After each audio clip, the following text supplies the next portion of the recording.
안녕하세요. 사연에 빠지다의 DJ 민영입니다. 여러분은 주변에서 부모를 버린 자식을 보신 적이 있으신가요? 사실 많다고들 하는데 저는 아주 다행스럽게도 아직은 제 주변에 그런 페루나를 본 적은 없습니다. 하지만 여기저기서 들리는 이야기를 들어보면 그런 쓰레기 같은 인간들이 참 많다는 걸 알 수 있겠더라고요. 아마 오늘 사연을 보내주신 주인공들의 자식들은 그 쓰레기 중에서도 분리수거도 안 되는 쓰레기이지 않을까 싶네요. 저는 읽는 내내 세상에는 저런 페루나들도 있구나, 저런 사람들이 멀쩡한 척 길거리를 걸어다니겠구나, 이런 생각이 들어서 소름이 다 돋을 지경이었거든요. 이렇게만 이야기하니 제가 어떤 사연을 소개해드릴지 궁금하지 않으신가요? 정말 읽는 내내 화가 나실 수도 있으니 오늘은 심호흡 한번 크게 하시고 들어주세요. 그럼 오늘도 어디 가지 마시고 저와 마지막까지 함께 해주시면 감사하겠습니다. 자, 그럼 오늘의 사연 바로 시작해 볼게요. 안녕하세요. 저는 서울에 사는 60대 할머니입니다. 제가 이런 일로 이곳에 사연을 쓰게 될 날이 오리라고는 단 한 번도 상상조차 하지 못했네요. 물론 인생을 살아오면서 크고 작은 일들이 많기는 했지만 그래도 남들에 비해 엄청나게 말도 안 되는 일을 겪어오지는 않았다고 생각하거든요. 하지만 자식 같지도 않은 제 자식놈 때문에 여기 사연을 쓰게 되었습니다. 페루나라는 말 많이 들어보셨죠? 제 자식이 바로 그 페루나입니다. 물론 아들을 효자라고 생각해 본 적은 없지만 그래도 인간이라고 생각하고 살았는데 그것도 아니었더라고요. 제가 낳고 길렀지만 뭐 저런 인간이 있나 싶은 마음입니다. 저는 아들 하나였습니다. 원래는 딸도 낳고 싶었는데 생기지 않았어요. 그래서 하나 있는 아들을 정말 잘 키우고 싶었습니다. 지금 와서 생각해보면 그 잘 키우고 싶다는 욕심이 되려 아이를 망친 게 아닐까 하는 생각도 드네요. 너무 오냐오냐 하면서 하고 싶은 거 다 해주고 부족함 없이 크게 했으니까요. 그때는 그게 맞는 거라고 생각했었습니다. 지금은 물론 아니지만요. 그럴 수 있었던 이유는 저의 시댁, 그러니까 아들의 할머니 할아버지가 지역에 유지셨기 때문이었습니다. 가진 땅이 많으셨고 그래서 돈과 관련해서는 부족함을 단 한 번도 느껴본 적이 없어요. 참 복받은 인생이라고 저도 생각했었습니다. 저희 집안은 그냥 평범했거든요. 남편과 저는 사이가 참 좋았습니다. 그리고 남편도 저도 어디 가서 자신있게 좋은 사람이라고 이야기할 수 있을 만큼 인생을 잘 살아왔다고 생각하고요. 그래서였을까요? 저와 남편은 저희 자식도 당연히 저희처럼 잘할 거라고 생각했던 것 같아요. 그렇게 오냐오냐 하면서 키우면 안 돼. 그래, 조금 엄하게 키우기도 해야지. 그러면 버릇만 잘못 들어. 이란 이야기를 들은 적도 있지만 저나 남편이 좋은 사람들이니 아들이 어련히 알아서 잘 배울 거라고 괜찮다고 생각했었습니다. 그게 아니라는 걸 지금은 물론 잘 알고 있지만 말입니다. 아들은 공부도 잘했고 좋은 직장도 갔어요. 남들이 흔히들 이야기하는 엘리트 코스를 그대로 밟았습니다. 물론 저와 남편에게 막 잘한다거나 그런 건 아니긴 했어요. 흔히들 이야기하는 엄마한테 다정하고 아빠와 잘 지내던 아들 뭐 그런 건 아니었습니다. 다정다감한 스타일이 아니었거든요. 그래도 저는 마음속으로는 저나 남편에게 고마워할 거라고 생각했습니다. 속이 깊은 아이일 거라고 말이죠. 그렇지도 않은가 하는 생각을 처음 하게 된 건 외국을 가서 살겠다고 처음 이야기를 했을 때였어요. 앞서 이야기했다시피 저와 남편 사이에는 자식이 아들 하나였어요. 그런데 그 부분에 대한 고민을 딱히 하지 않은 것 같은 얼굴로 외국에 나가서 취직하고 거기서 자리를 잡고 싶다는 이야기를 한 적이 있어요. 그래도 너 가면 나랑 네 엄마만 한국에 있는 건데 한국에서 사는 게 낫지 않아?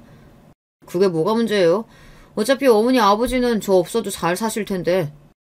그 이야기하는 걸 보고 생각보다 아들이 저나 남편을 중요하게 생각하지 않을 수도 있겠구나 하는 생각을 했던 것 같아요.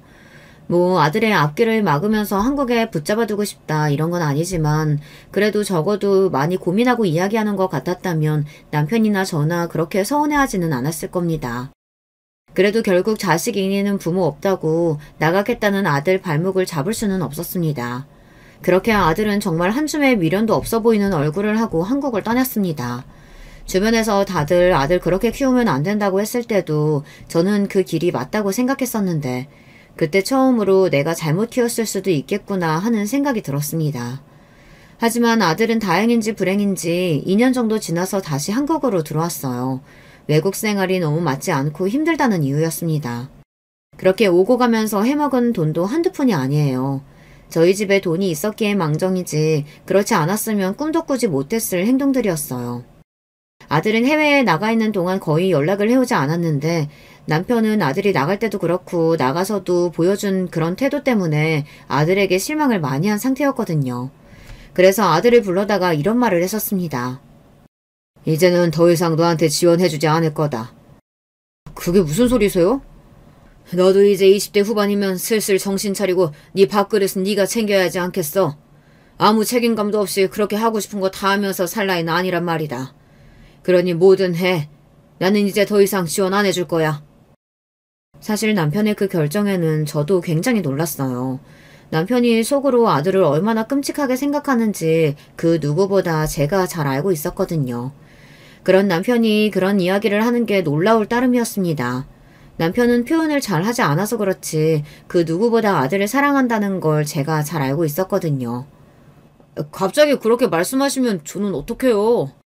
어떻게 하냐니?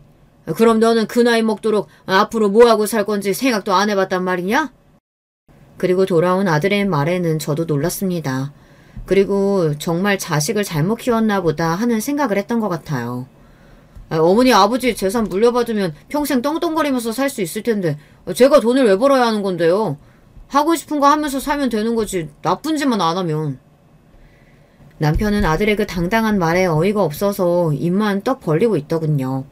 남편은 아마 아들을 더더욱 이해할 수 없었을 겁니다. 남편은 자신의 아버지가 재산을 많이 물려주셨어도 정말 열심히 살았거든요. 그래서 그걸 불리고 안정적으로 운영하고 있었고 말이죠. 나는 미래에 대한 계획도 그리고 생각도 없는 사람한테 아무리 내 자식이라고 해도 재산 물려줄 생각 없다. 그렇게 생각 없이 쓰라고 받은 돈도 그리고 지킨 재산도 아니야. 아니 아버지도 할아버지한테 물려받은 재산이면서 그걸로 유세 부리세요? 유세? 너 지금 유세라고 했냐? 너 그만하지 못해? 남편 옆에서 남편이 그간 얼마나 힘들게 그 재산을 불려왔는지를 다 봤던 저는 아들이 그런 말을 하는 게 너무 괘씸했습니다. 그건 남편도 마찬가지였겠죠. 게다가 아들은 이미 받을 만큼 충분히 아니 넘치게 받아왔었으니까요. 네가 그동안 너희 아버지한테 받은 건 생각 안 하니? 부모가 자식 낳았으면 다 하는 거잖아요. 그리고 아버지는 능력이 되셨고요. 능력 된다고 다들 그렇게 해주는 거 아니야. 내 주변에는 아무 말도 없이 건물 같은 것도 턱턱 물려주던데 아버지는 뭐가 그렇게 아까우세요? 뭐라고? 이놈의 자식이! 남편이 급기야 뒷덜미를 잡았습니다. 저도 뒷목이 땡겨왔는데 남편은 오죽했겠어요. 남편이 아들을 향해 다시 한번 말했습니다. 나는 이제 너처럼 미래에 대한 계획도 없고 생각도 없고 또 부모한테 감사함도 못 느끼는 자식한테는 한 푼도 못 쓴다. 그러니까 앞으로 어떻게 살지 생각 똑바로 해. 아들은 그런 남편에게 그런 게 어디 있냐, 갑자기 이러시면 저는 어떡하냐 우는 소리를 해댔지만 남편은 눈 하나 끔찍하지 않았습니다. 남편은 아들에게 주는 모든 용돈을 다 끊으라고 했지만 저는 또 차마 그렇게는 할 수 없겠더라고요. 지금 와서 돌이켜 생각해보면 그때 그랬어야 했는데 그러지 못한 게 정말 후회가 됩니다. 아들에게 용돈이 될 만큼의 돈만 다달이 주면서 이렇게 이야기했어요. 아버지가 재산 정말 안 물려주실 것 같으니 너도 아버지 돈 받고 싶으면 이제라도 좋은 직장에 취직해. 처음에 제가 아들이 좋은 직장에 취직했다고 했잖아요. 남편이 그렇게 엄포를 놔서 취직한 거였습니다. 아마 남편이 그때 그러지 않았다면 아직도 부모 돈을 믿고 그 좋은 학벌도 그냥 둔 채 놀고 먹었을지도 몰라요. 지금도 회사에서 대접해주고 하니 그 맛에 다니는 것 같기도 하고 말입니다. 아들은 당시에는 정신을 차린 건지 아니면 나중에 재산을 물려받아야겠다고 생각해서인지 몰라도 취직을 하고 나름 성실하게 생활했습니다. 남편은 그런 아들을 보고 그래도 진짜 구제불능은 아닌 것 같아서 다행이다 라고 저에게 이야기했던 적이 있고 말이죠. 그렇게 또 한동안은 괜찮았어요. 취직하고 얼마 지나지 않아 결혼도 했습니다. 이 결혼도 사실 할 말이 많기는 해요. 며느리 되는 아이가 정말 마음에 안 들었거든요. 저나 남편이 조건을 보거나 학벌을 보거나 그런 사람들이 절대 아니었습니다. 저나 남편이나 배움이 깊지 않았고 만약 가난한 집에서 태어났다고 해도 가난이 죄가 아닌데 그런 이유로 누군가를 반대하거나 그러는 건 말이 안 된다고 생각하는 사람들이에요. 그래서 그런 이유는 아니었습니다. 처음 뵙겠습니다. 하고 꾸벅 인사를 하는데 목이 엄청나게 파인 옷을 입고 와서 얼마나 깜짝 놀랐는지 몰라요. 짧은 바지에 손톱에는 진한 매니큐어까지 결혼할 남자의 집에 인사하러 오는 모습은 절대 아니었습니다. 부모님은 안 계시고 원래 아르바이트 했었는데 지금은 놀고 있어요. 뭐 다르게 준비하는 건 없고요. 이제 이 사람이랑 결혼할 건데 집에서 살림이나 하면 되는 거 아닌가요? 꼭 일을 해야 돼요? 아니, 뭐 꼭 그럴 필요는 없지만 그래도 하고 싶은 게 있다든지. 없어요. 원래 저는 일도 못하고 워낙 다 못하는 사람이라. 어디서 저런 여자를 만난 건지 짐작도 되지 않더군요. 아들이 그래도 어울리는 사람들은 다들 집이 좀 산다고 하는 친구들이었거든요. 본인이 그랬으니까요. 그런데 친구로도 한 번도 보지 못했던 유형의 여자를 데리고 와서는 결혼한다고 하니 그게 제일 궁금했습니다. 그래서 며느리가 돌아가고 나서 물어봤어요. 대체 어디서 만난 거니? 친구들이랑 놀러 갔다가 만났어요. 술 같이 마셨는데 대화가 너무 잘 통하더라고요. 대화가 잘 통해? 저는 잠깐 봤지만 속이 답답해져 오는 느낌이었는데 대화가 잘 통하다뇨. 아들의 수준도 그 수준이라는 말 같아서 심란해져 왔던 것 같습니다. 저는 아들에게 아주 조심스럽게 이야기했어요. 결혼을 서두를 필요가 없지 않아? 연애 일단 좀 해보고. 왜요? 마음에 안 드세요? 어른들 마음에 들기 힘든 사람 아니니. 옷차림이 저렇고 말을 세게 해서 그렇지 나쁜 사람은 아니에요. 그래도 기본적인 것들도 안 지키는 사람을. 그 기본적인 것도 다 꼰대 같은 어른들이 정해준 거라고 생각해요. 저는 그 여자의 저 자유분방함이 좋은 거고요. 저는 저 여자 아니면 안 돼요. 아들은 완강했습니다. 그 여자 아니면 절대 결혼이고 뭐고 안 할 거라고 하더군요. 사실 저는 그런 여자랑 결혼을 할 거면 안 하는 게 낫다고 생각하고 끝까지 반대할 생각이었는데 이번에는 남편이 먼저 저에게 이렇게 이야기했습니다. 그래도 저렇게 좋다는데 한번 같이 살게 해주는 것도 나쁘지 않을 것 같아. 그런 아이랑요? 우리 아이도 뭐 대단히 어딜 내놓을 만한 애도 아니고. 물론 남편 말이 맞기는 했습니다. 아들도 싹바가지라고는 없는 아이였지만 그래도 그런 아이일수록 제대로 된 여자를 만나야 한다고 생각했어요. 하지만 남편의 생각은 달랐습니다. 나도 철없던 시절 있었는데 당신 만나고 아들 생기고 하면서 정신 차린 거거든. 쟤도 지 가정 이루고 살면 그래도 지금보다야 낫지 않을까? 물론 저는 그 정신 차리는 것도 제대로 된 여자를 만나야 가능한 거라고 생각해서 끝까지 반대할 생각이었지만 결국은 결혼을 시킬 수밖에 없었어요. 왜냐하면 저 임신했어요. 며느리가 임신을 했거든요. 임신한 아이를 어떻게 반대하고 내쫓을 수 있겠어요. 그건 저나 남편이 할 수 있는 짓이 못됐습니다. 그래서 저희는 하는 수 없이 결혼시킬 수밖에 없었어요. 그래도 아이를 낳으면 조금이라도 둘 다 어른이 되지 않을까 하는 희망을 품는 거 말고는 할 수 있는 게 없었습니다. 물론 아이를 가진 기간에도 속 뒤집어지는 행동을 계속했습니다. 술을 먹는다고 하질 않나 담배를 아무렇지 않게 피우는 것 같더라고요. 제가 기겁해서 이야기를 했던 적이 있었어요. 아무리 그래도 술, 담배는 안 하는 게 좋지 않겠어? 스트레스 너무 받으니까 한 잔 한 대 정도는 괜찮다고 했어요. 누가? 어느 의사가 그러디?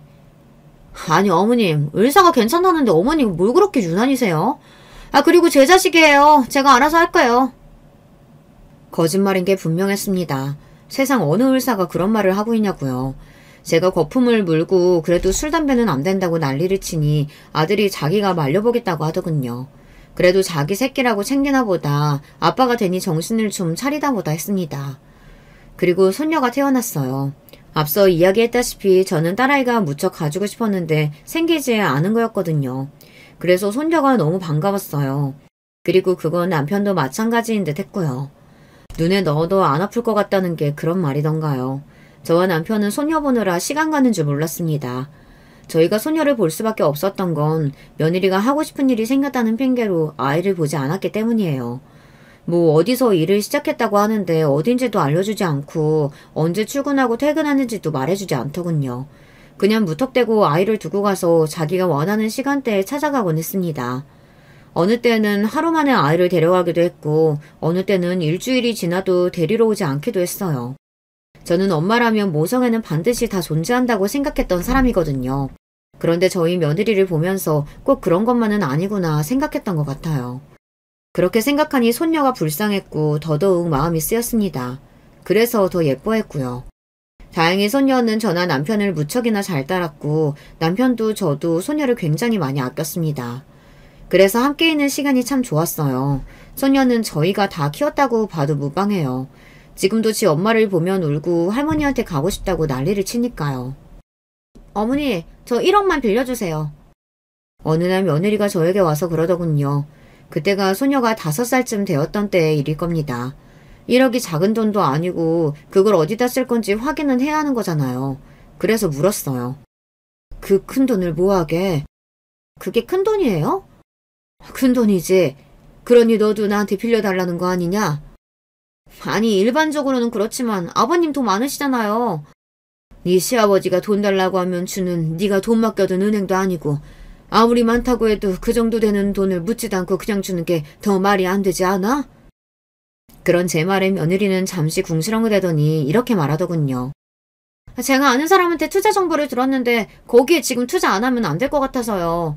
제가 돈 벌면 꼭 이자까지 쳐서 갚을게요. 저는 이해가 되질 않았습니다.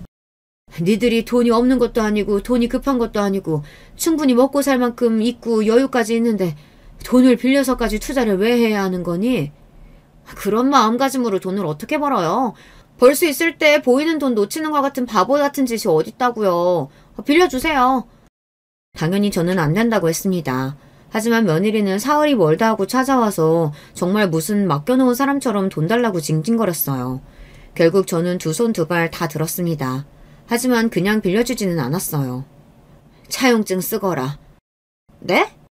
이런 큰 돈 그냥은 못 빌려주겠고 네가 갚는다고 하니 빌려주는 건데 빌려주는 사람 입장에서는 그래도 믿을 구석이 하나쯤은 있어야 하지 않겠니? 차용증 쓰면 빌려주마. 아니 무슨 시어머니 며느리 사이에 차용증을 써요. 돈 문제는 철저히 해야 하는 거야. 사실 그냥 빌려달라고 하면 그럴 수도 있었습니다. 제가 이해되는 이유라면 그보다 큰 금액도 아무 조건 없이 빌려줬을 거예요. 하지만 며느리는 납득되는 이유도 되지 못했고 그리고 들어보셨으면 아시겠지만 믿음직한 인물도 아니잖아요. 그래서 책임감을 느끼고 부담을 느끼라는 그 목적으로 차용증을 쓰게 한 겁니다. 받을 수 있고 아니고보다 저는 그게 더 중요했거든요. 한참을 궁시렁궁시렁하며 차용증을 쓴 며느리에게 지장까지 찍게 한 뒤 1억을 빌려줬어요. 남편에게는 이야기하지 않았습니다. 괜히 신경 쓰게 하고 싶지도 않았고 그리고 그 정도 돈은 저도 남편 몰래 해줄 수 있는 정도는 되었거든요. 내내 그 돈을 어디에 썼는지 궁금하기는 했어요. 그리고 얼마 지나지 않아 바로 알 수 있었습니다. 뭐 좋은 곳에 썼을 거라고 생각하지는 않았지만 기껏해야 사치일 거라고 생각했던 제 자신이 바보스러울 만큼 며느리는 인간이 덜 된 아이였어요. 김희영 씨 시어머니 되십니까? 그런데요? 아 그래요? 댁내 며느리가 지금 나한테 돈 1억 5천 빌려가서 안 갚는데 이 번호 알려주대요. 자기 시어머니라고. 알고 봤더니 며느리는 도박을 하고 있었던 거였어요. 그 1억도 도박하기 위해 빌려간 거였고 그걸 다 잃은 걸로도 모자라서 1억 5천의 빚을 졌다고 말이죠. 청천벽력 같은 소리였어요. 저는 도박이 얼마나 무서운 건지 그 누구보다 잘 알고 있었거든요. 저희 삼촌이 도박으로 패가망신하다 못해 본인 인생마저 스스로 끝내신 분이라 그 누구보다 잘 알고 있었습니다. 저는 벌벌 떨리는 손을 내려놓고 일단 아들에게 전화해 이 모든 사실을 알렸어요. 아들도 며느리가 화투를 치러 다니는 건 알고 있었지만 그 정도로 큰 금액이 오고 가는 줄은 몰랐던 모양이더라고요. 아들도 그건 안 되겠다 생각했는지 이혼 선언을 했습니다. 며느리는 정말 큰일이 났다 싶었는지 울고불고 난리를 쳤어요. 그때 무슨 일이 있어도 이혼을 시켰어야 했는데 그러지 못했던 게 아직도 한이 되네요. 아닙니다. 제 아들놈도 똑같은 놈이니 자기들끼리 그러고 사는 거겠죠. 누굴 탓하겠어요. 아들은 며느리를 용서했어요. 웃긴 건 그러면서 1억 5천이 되는 돈을 저에게 갚아달라고 했지만 말입니다. 다시는 도박하지 않겠다고 며느리가 싹싹 비는데 저는 그 말을 믿을 수가 없기는 했습니다. 그래서 앞으로 다시는 돈을 빌려주지 않겠다. 그리고 돈을 갚아주지 않겠다는 각서에 무슨 도장까지 찍고 공증까지 받았어요. 그러고 나서 한동안은 조용했던 것 같아요. 뒤로는 무슨 짓을 하고 다녔는지 몰라도 일단은 보이는 건 그래 보였습니다. 그런데 남편이 아팠습니다. 어느 날부터 컨디션이 굉장히 좋지 않은 것처럼 보였고 그리고 어느 순간부터는 안색도 좋지 않았습니다. 제가 병원에 가보라고 10번은 넘게 이야기했지만 남편은 자기 몸은 자기가 제일 잘한다며 별일 아니라고 한사코 말을 듣지 않았어요. 그러다 쓰러졌습니다. 간암 말기입니다. 수술적 치료는 할 수 없는 단계고 항암도 의미가 없는 걸로 보여요. 그래도 받으시겠다면 받으실 수는 있습니다. 얼마나 살 수 있을까요? 이 정도면 보통 짧게는 2개월, 길면 6개월 정도는 보기는 합니다. 항암을 받으면요? 그래도 크게 달라지지는 않을 것 같은 게 제 소견이지만 효과가 있다고 하더라도 1년 정도? 그 정도일 거예요. 그러면 저는 항암 받지 않겠습니다. 무슨 소리를 하는 거냐고 항암은 무조건 받아야 한다고 제가 극구 뜯어 말렸지만 남편은 남은 생을 병원에 누워서 보내고 싶지 않다고 거절했어요. 꿈쩍도 하지 않았습니다. 며칠을 그렇게 울다가 아들에게 이야기했습니다. 아버지 재산은 어떻게 하신대? 아들의 첫 대답이 저거였어요. 그때 저는 누군가가 제 뒤통수를 한 대 엄청나게 세게 때리고 간 것 같은 충격을 받았던 것 같아요. 아버지가 시한부라고 하는데 재산을 어떻게 할 건지부터 묻는 아들이라니. 그런 아들이 내 아들이라는 그 사실을 믿을 수가 없었습니다. 너 그게 할 소리니? 네 아버지가 아프다는데, 죽는다는데. 그거야 제가 속상해도 달라지는 사실이 아니잖아요. 현실적인 문제를 해결해야죠. 아들의 그 말이 가슴에 콕 하고 박혀서 저는 그날 얼마나 울었는지 모릅니다. 그리고 그 이야기는 끝까지 남편에게 해주지 않았어요. 남편에게 얼마나 상처가 될지 제가 그 누구보다 잘 알고 있었으니까요.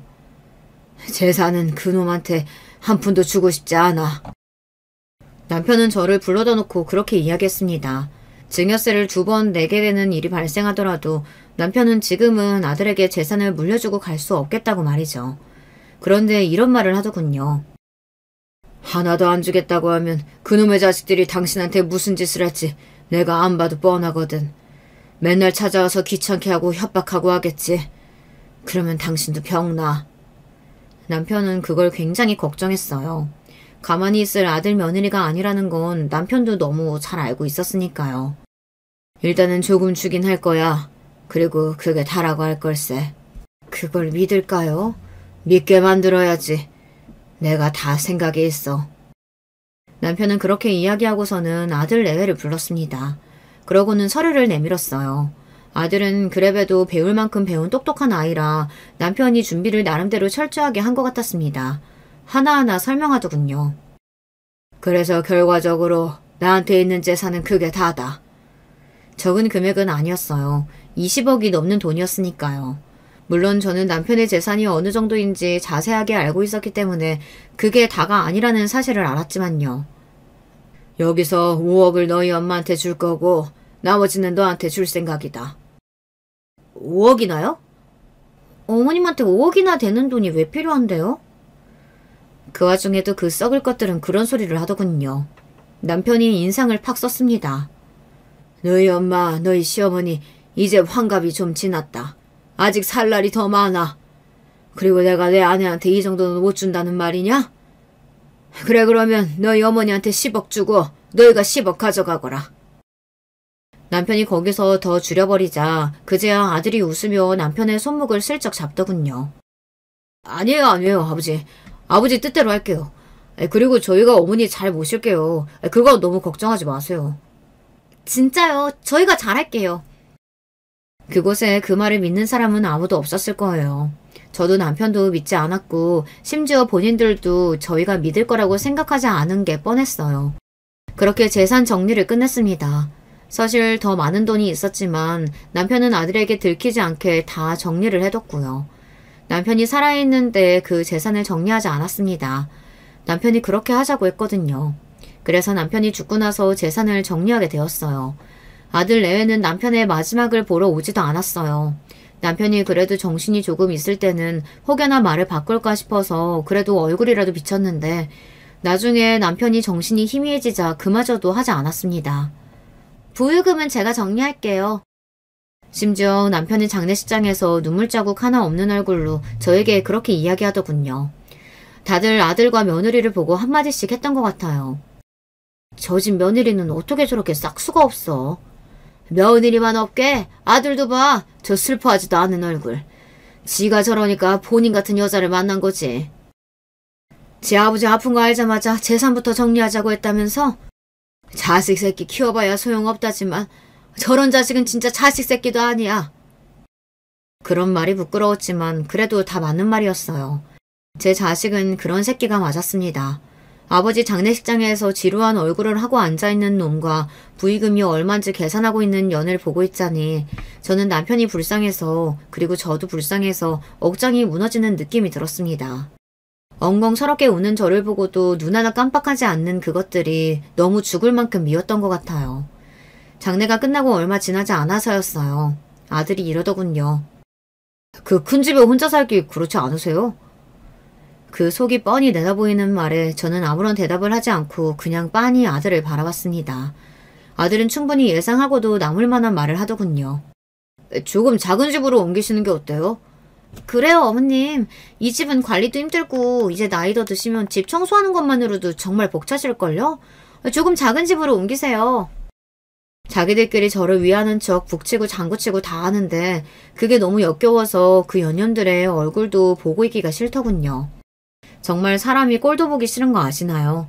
제가 비웃듯 바람 빠지는 웃음을 지으며 아들 부부에게 말했습니다. 왜?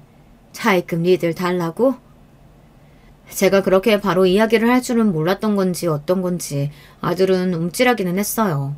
하지만 며느리는 아무렇지 않게 되받아쳤습니다. 돈 바닥에 깔고 앉아서 뭉개는 것보다야 낫지 않을까요? 내 재산 내가 깔아뭉개고 앉아있든 말든 뭔 상관이냐. 어차피 언젠가 저희가 받게 될 돈인데 누가 그래? 어차피 너희가 받게 될 돈이라고. 진짜 고집 한번 더럽게 세시네. 어떻게 한번 고분고분 넘어가는 법이 없으세요? 네? 진짜 누군 좋아서 이러는 줄 아나. 뭐? 저도 하기 싫은 소리 하고 싶지 않아요. 어차피 어머니 나중에 돌아가시면 다 우리 앞으로 될 재산인데 뭐가 그렇게 아까워서 끼고 있냐고요. 다 늙어서 욕심까지 많아. 뭐라고 했어? 너 지금 뭐라고 했니? 다 늙어빠진 노인네가 욕심은 더럽게 많다고 했어요. 왜요? 이 집 이거 얼마나 한다고 동네도 후져서 끼켜야 4억이더만. 끼고 사세요 그럼. 우리랑은 이제 인연 끊고. 며느리의 말을 가만히 듣고서는 심호흡을 했습니다. 그리고 아들을 향해 물었어요. 너도 같은 생각이냐? 어차피 어머니 20년은 더 사실 텐데 그동안 아버지가 주신 돈 뭐 혼자 다 쓰실 수 있는 돈이잖아요. 그러면 저희야 받아먹을 것도 없고 이제는.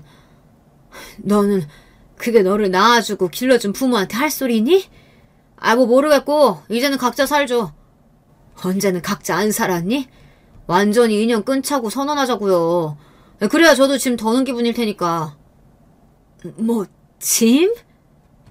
짐이라니 정말 어이가 없다 못해 울음이 다 나올 것 같았어요.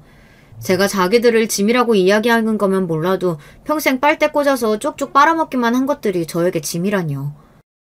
어머니는 이제 저희한텐 짐이니까 인연 끊어요. 그런 아들을 가만히 바라보다 말했습니다. 돈 있을 땐 물 주고 돈 없으면 짐이냐? 너한테 부모는? 아들은 그런 제 대답에는 아무런 말을 하지 않고서 그곳을 떠났습니다. 거기가 어디였는 줄 아세요? 아마 그곳이 어디였는지 이야기 들으시면 여러분이 뒷목을 잡으실 거예요. 그곳은 바로 남편의 산소 앞이었어요. 그날은 남편의 49제가 있는 날이었거든요. 아들과 며느리가 떠난 남편의 그 산소 앞에 털썩 주저앉았습니다. 남편이 너무 보고 싶었어요. 눈물이 주르륵 저도 모르게 흘렀습니다. 우리가 아들을 잘못 키워도 너무 잘못 키운 것 같아요. 어쩌다 저런 인간으로 자랐는지 모르겠어요. 당신 말처럼 저런 아들 있으니만 못한 것 같아. 그렇게 말하고서는 오열했습니다. 남편이 죽고 나서 바로였던 장례식장에서보다 그날 더 많이 운 것 같아요. 한참을 그렇게 울고 났더니 이런 생각이 들더군요. 어차피 그 연놈들은 머지않아 망할 거라는 생각 말입니다. 인생을 그따위로 사는 아이들에게 그 정도 돈을 날리는 건 오래 걸리지 않을 거라고 생각 말이죠. 그 순간이 되면 자신들이 어떻게 살아왔는지 뼈저리게 느끼고 후회하게 될 거라는 생각도 말이죠. 그리고 제 그 예상은 정확하게 맞아떨어졌어요. 그것도 얼마 가지 않아서 말입니다. 아들 부부가 사기를 치고 다닌다는 이야기를 들은 겁니다. 사기? 다행히 아직 돈을 빌려주거나 투자한 사람은 없는 모양이야. 하도 이상한 소리라니까 사람들도 다 이상하다고 생각한 것 같더라고. 그런데 그렇게 말도 안 되는 소리를 하면서 돈 구하고 있는 거 보면 무슨 큰일이 나도 난 게 아닐까? 남편의 재산을 물려받은 지 얼마나 됐다고, 그리고 원래도 아예 없는 게 아니라고 알고 있었거든요. 그런데 그 돈을 이렇게 빨리 날려먹은 게 이해가 되지 않았습니다. 그 순간 머릿속을 스쳐 지나간 생각이 하나 있었어요. 바로 이것들 화투 친 거 아니야? 도박 말입니다. 이렇게 단기간에 돈을 다 잃을 수 있을 만한 게 그거 말고는 없다는 생각이 들었어요. 게다가 며느리는 이미 전적이 있는 애잖아요. 사실 저도 소녀만 아니었으면 그냥 관심 싹 끊고 없는 인간들이라고 여기며 살았을지도 모릅니다. 하지만 소녀 때문인지 그게 되지 않았어요. 그래서 어떻게 살고 있나 하는 걱정이 되어 주변 사람들에게 조금 물어봤습니다. 이미 소문이 파다하게 나 있더군요. 아들내미는 주식 선물인가 뭔가 그거에서 다 털어먹고 며느리는 화투 쳤다던데. 그래서 요즘 둘이 맨날 싸우는 소리밖에 안 들린대. 네가 더 잘못했다 하면서. 그러면 옆에서 애는 울고. 아유, 소녀는 진짜 무슨 죄야. 그 이야기를 듣는 순간 눈이 횟가닥 도는 느낌을 받았어요. 애 앞에서 그러고 죽을 듯이 싸운다니. 앞서 이야기했지만 소녀는 저와 남편이 거의 다 키웠거든요. 그리고 사실 이번에도 소녀는 제가 데리고 와서 살고 싶었지만 며느리가 절대 그건 안 된다고 고집을 부렸어요. 그럴 경우에는 양육권 자체가 부모가 우선이기 때문에 제가 뺏어올 수 없다는 이야기를 듣고서는 어쩔 수 없이 보낸 거고 말이죠. 저는 안 되겠다는 생각이 들었습니다. 그래서 변호사를 만났어요. 아이를 어떻게 하면 데려올 수 있는지 말이죠. 부모 둘 다 양육할 자격이 없다고 판단하는 게 중요해요. 맨날 싸운다는 그 증거도 필요하고요. 재산상으로 아무것도 가진 게 없다는 것도 필요해요. 그 증거를 모으는 일은 생각보다 너무 쉬웠습니다. 그 년놈들이 하도 주변에 지랄에 대고 다닌 것도 있었고 이미 부부싸움으로 주변에서 시끄럽다고 신고가 들어가서 경찰이 출동한 기록도 남아있다고 하더군요. 게다가 주식 투자와 도박을 한 건 정황이 너무 명확하게 다 남아있었고 말이죠. 그 증거들을 바탕으로 저는 소녀를 찾아오기 위해 소송을 했습니다. 아들과 며느리는 제가 이렇게까지 할 거라는 걸 전혀 상상하지 못했던 건지 굉장히 놀라있다는 이야기를 들을 수 있었어요. 애를 그렇게 키우는 주제에 그럴 줄 몰랐다는 것도 신기하긴 합니다. 그리고 저는 그날을 위해 차를 한 대 뽑았습니다. 최고급 벤츠였어요. 아들이 언젠가 한번 이야기했던 차였습니다. 하지만 5억이나 되는 차를 절대 뽑아줄 수 없다고 남편이 단호하게 이야기해서 아들도 포기할 수밖에 없었던 그런 차였어요. 그래서 그 차를 고른 것도 있었고 그 차가 5억이잖아요. 그래서 아들 부부에게 보여주고 싶은 것도 있었습니다. 나에게 이 5억 정도는 이렇게 한 방에 써버릴 만큼 가벼운 금액이다라는 걸 말이죠. 뭐 저한테도 뭐 엄청나게 가벼운 금액은 아니기는 했지만 그래도 써도 무리가 없는 돈이기는 했습니다. 그 차를 몰고 법원으로 갔어요. 당연히 아들은 그 차를 한 번에 알아봤습니다. 그러라고 그 차를 뽑은 거였으니까요. 아니, 어머니가 이 차를 어떻게... 왜? 나는 이런 차 타면 안 되니? 이게 어머니 차요? 그래. 얼마 전에 일시불로 샀다. 네? 이게 얼마짜린데 일시불로 사요? 아들이 그런 반응에 그 차가 얼마짜리인 줄 모르는 며느리가 어리둥절한 얼굴로 남편에게 도대체 저게 얼마길래 그러냐고 물었어요. 아들이 여전히 엄청나게 충격받은 멍한 얼굴로 작게 읊조리듯 5억이라고 이야기했어요. 5억? 5억이요? 그래, 5억. 어머니한테 그 돈은 전 재산 아니에요? 어머니 미치셨어요? 어떻게 전 재산을 차 뽑는데 다 쓰실 수가 있으세요? 저보고 미쳤냐고 이야기하는데 진짜 웃음이 그냥 나오더라고요. 지금 도박으로 돈을 그렇게 날린 애가 저한테 미쳤냐니. 화투 쳐서 날리는 것보다야 훨씬 정상이지 않니? 제 말에 며느리는 입을 꾹 다물었습니다. 거기서 할 말이 있으면 안 되는 거긴 하잖아요. 돈이 더 있으신 거죠? 그게 다가 아니었죠?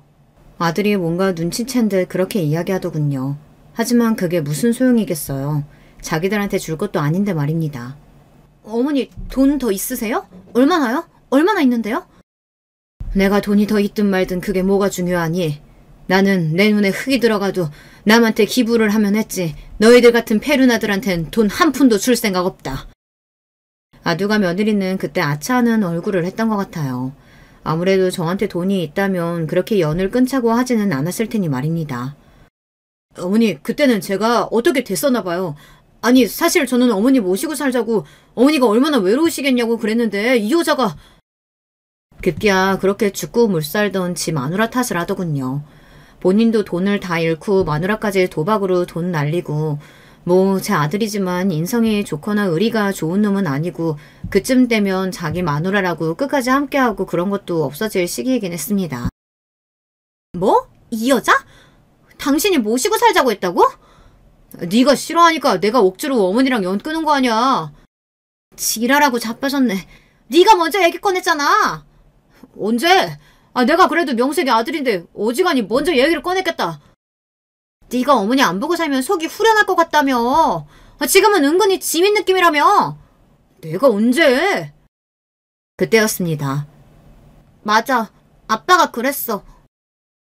가만히 있던 소녀가 입을 열었어요. 모두 그 아이의 입에서 나온 말에 놀랐었던 기억이 납니다. 아직 어린아이라 이 사태를 완벽하게 이해하지 못한다고 생각했거든요. 하지만 아이들은 생각보다 더 많은 걸 알고 있더라고요. 아빠가 할머니랑 살기 싫다고 할머니랑 연락도 안 하고 살고 싶다고 그랬잖아. 내가 나는 할머니 좋다고 할머니랑 살고 싶다고 했더니 아빠가 안 된다고 했어. 아니, 아빠가 언제 또 그랬다고. 이거 보세요, 어머니. 제 말이 맞죠? 이 사람이 먼저 꺼낸 얘기라니까요.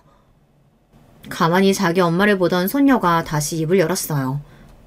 엄마도 그랬잖아. 엄마도 돈 없는 할머니 필요 없다고 그랬잖아. 그래서 나보고 할머니 얘기하지 말라고 그랬잖아. 엄마랑 아빠 둘 다 나빠. 나는 엄마랑 아빠 둘 다 같이 살기 싫어.